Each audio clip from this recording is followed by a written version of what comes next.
Vivian, go ahead. Thanks so much, Mr. Secretary. I wanted to ask two questions, one on Iran, just sort of following up on Humera.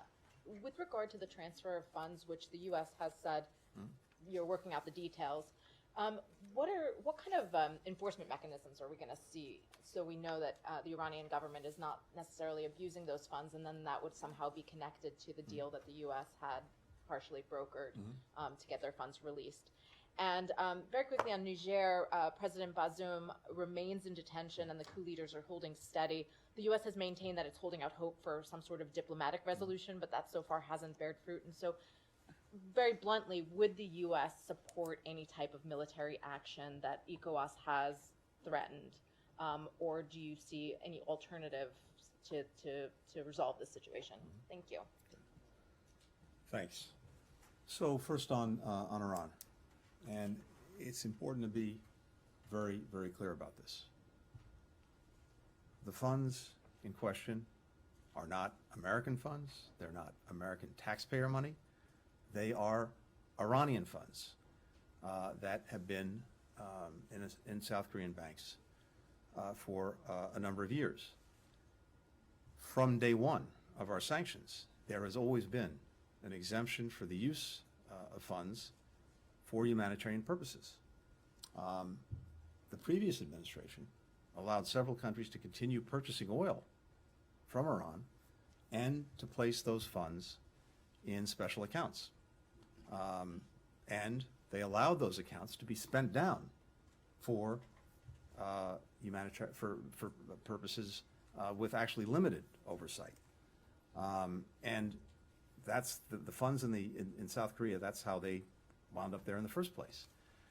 The dollars that are being made available, that is Iranian funds that are being made now available to Iran, this is a way of actually facilitating their use strictly for humanitarian purposes and in a strictly controlled way. Again, purposes that have been exempt from day one from our sanctions.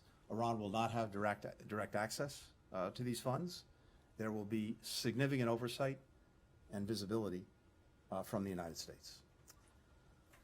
With regard to Niger, first we reiterate the imperative of releasing President Bazoum, his family, from detention. And we reiterate the imperative of returning to the constitutional order in Niger. We're in strong support of what ECOWAS is doing to achieve exactly those results. You heard from ECOWAS just a couple of days ago about how they see the path forward, and we remain very focused on diplomacy for achieving the results that we want, which is the return to the constitutional order. And I believe that there continues to be space for diplomacy in achieving that result. The pressure that's been exerted by many countries, including through ECOWAS, on the military leaders responsible for disrupting the constitutional order in Niger is mounting. I think they have to take that into account, as well as the fact that their actions have isolated them from the region and from the world, as well as the fact that there is a diplomatic path forward under the Constitution that would restore a constitutional order. That's what we're focused on. As to other steps, you've heard what ECOWAS has said about preparing contingencies. We support what ECOWAS is doing.